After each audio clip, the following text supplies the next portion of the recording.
My name is Sala Fatima Brown, and I'm going to talk to you about Mary McLeod Bethune.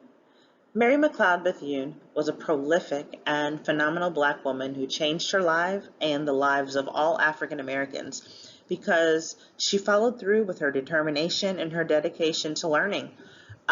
She was intense and focused as she pursued education, and it was the attainment of this education that elevated, changed her life, the life of her families, and countless others. Her work with education and African American women has left such a lasting impression on education and how African Americans are educated even today. By overcoming the odds through the use of perseverance and determination and actual education attainment, Bethune laid the groundwork for all African Americans today to continue to pursue education without hindrance or fear due to racist ideologies because of the color of our skin. She existed in a time when there was no space for those who looked like her and myself. She found her niche and she thrived.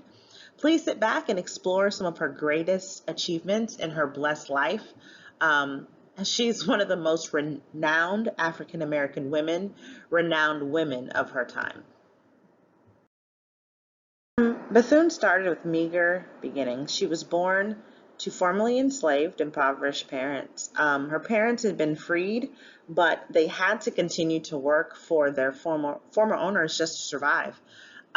They were basically what were referred to as sharecroppers, where they were given a plot of land, and in return for providing some of the crops that they got each year, they were able to continue to live there. They worked tirelessly to reunite their family after they were freed and just to carve out a meager living for themselves. Believe it or not, Bethune was the 15th of 17 children, and she spent much of her early years working in the cotton fields alongside of her family. She was really good at it. I believe by the age of 6, she was able to pick approximately 25 pounds of cotton a day. So she worked hard right alongside everyone else in her family. Her family was devout Christians, and they believed their faith is what had afforded them the life that they had, and their freedom actually was a living testament to them, to the power of God. There was one interesting event, or I guess what we consider a life-changing event that happened for Bethune when she was actually challenged by a young white girl who told her she wasn't allowed to hold a book because she didn't know how to read.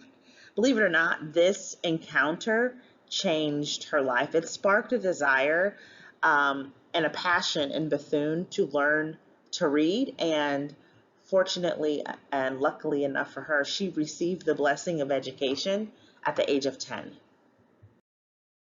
She began to attend a mission school for African Americans in Maysville, South Carolina, and despite the fact that she was harassed by white children every day, she didn't let it deter her desire to learn to read.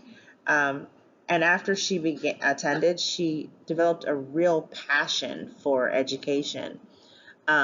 It was at this early school that she found her determination. She found that she was able to overcome obstacles. She found out she was excellent at organizing and that she could use this blessing that she'd received of education to change the trajectory of her life, her family life, and others like her.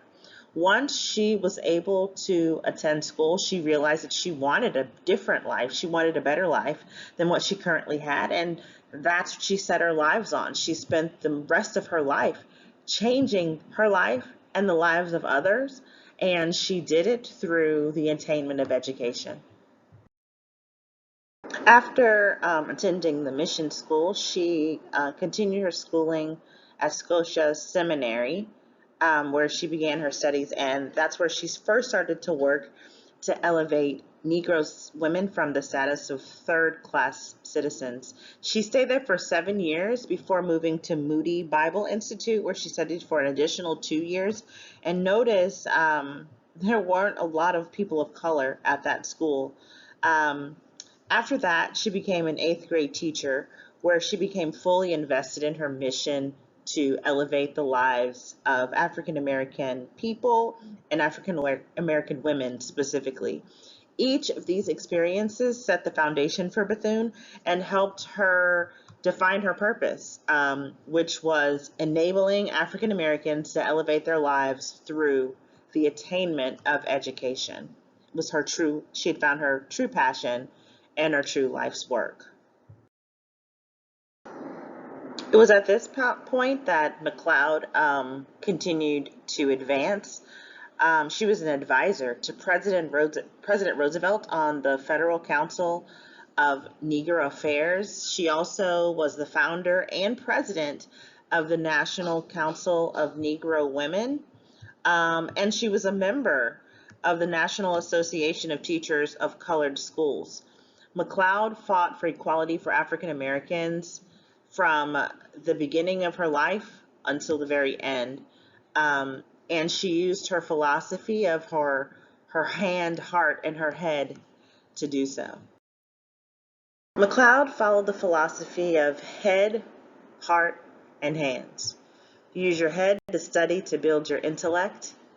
Use your heart to grow your spiritual life with God, and your hand to acquire practical skills so that you can maintain your independence. This philosophy fit well for Mary Bethune because she was given the support by her parents to pursue her education. They'd given her her Christian foundation and taught her how to work on a farm. She started using her hand, head, and heart at a very young age, and she continued this philosophy, and it took her all the way to the White House.